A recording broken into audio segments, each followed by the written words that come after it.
po ulit ang update natin para sa lagay ng ating panahon ngayong umaga po ng July 23, 2024 na kung saan sa ngayon ay patuloy pa rin na pinapalakas ng bagyong si Karina ang habagat na siya pa rin pong nagpapaulan dito po sa malaking bahagi ng Luzon at Western Visayas.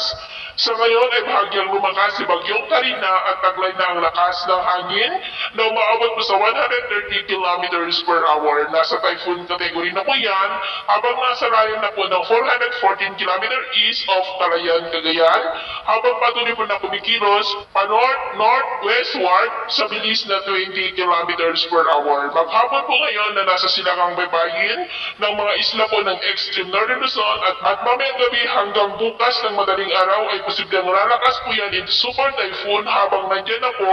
sa silangan ng Taiwan at nagbabantang tawirin ang kalupaan ng Taiwan pagsabit po ng Huwebes ng madaling araw at tutumbukin naman ang eastern part po ng China. Sa Huwebes pa ay naasahan na makakalabas ito sa ating area of responsibility pero na nakalabas na po yan ay patuloy pa rin itong pinapalakas ang habagat na siya pa rin pong patuloy na magpapaulan dito po sa ating bansa hanggang weekend. Lalo na po dyan sa may western section ng Luzon. Samantala ang mga LPA sa labas ng ating area of responsibility ay nalusaw na nga po ang isa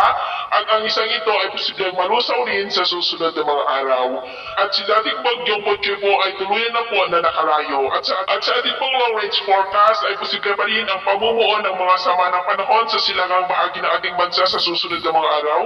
At ang development pa rin naman ito ang isa po natin sa babantayan. At sa lagay ng ating panahon, ngayong madaling araw dahil sa pinagsamang epekto ng habagat at ng bagyong si Karina ay may mga isolated rains at posibleng malalakas na ulan dito po sa malaking bahagi ng Northern Luzon, ilang bahagi ng Central Luzon, Metro Manila, Calabarzon, Mindoro Provinces at ilang bahagi po ng Bicol Region. Dahil pa rin po kay bagyong Karina ay nakataas po ngayon ang tropical cyclone wind signal number 1 dyan po sa may Batanes, eastern portion ng mainland Cagayan, dyan po sa may Santa Ana, Gataran, Baggao, Peña Blanca, Lalo, Gonzaga. Kasama na po dyan ang eastern portion ng Babuyan Island sa may Camiguin Island at Babuyan Island maging po sa northeastern portion pa rin ng Isabela sa may Divilacan, Palanan at Baconacon. At dahil naman po sa habagat ay may mga isolated rains pa rin sa ilang bahagi naman ng Western Visayas, Bohol, Leyte, Samar, Tawi-Tawi,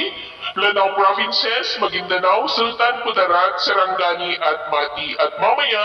ay patuloy pa rin ang maulan na panahon dito po sa malaking bahagi ng Northern Luzon at posible pang malalakas na ulan maging po sa ilang bahagi ng Central Luzon, Metro Manila, Calabarzon, ilang bahagi ng Mimaropa at may mga isolated light rains sa ilang bahagi ng Bicol Region, Western Visayas, Bohol, Leyte, Samar, Sulu Archipelago, Dinagat Island, Sultan Kudarat at Mati. At mamayang hapon, posible pa rin ang malalakas na ulan dito po sa malaking bahagi ng Luzon,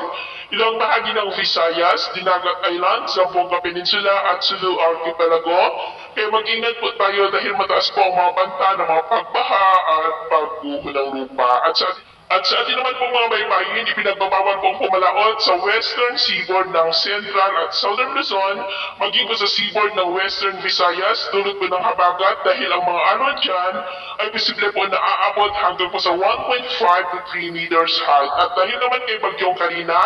ay pinagbabawal pong pumalaot sa lahat ng klase ng sasakyang pandagat sa northern at eastern seaboard ng Luzon, dahil ang mga alon naman po ay posibleng aabot hanggang po sa 2 to 4 meters high. Kaya iwasan po muna natin ang papalaot dyan sa mga may kulay pula para mas makaiwas sa mga sakunang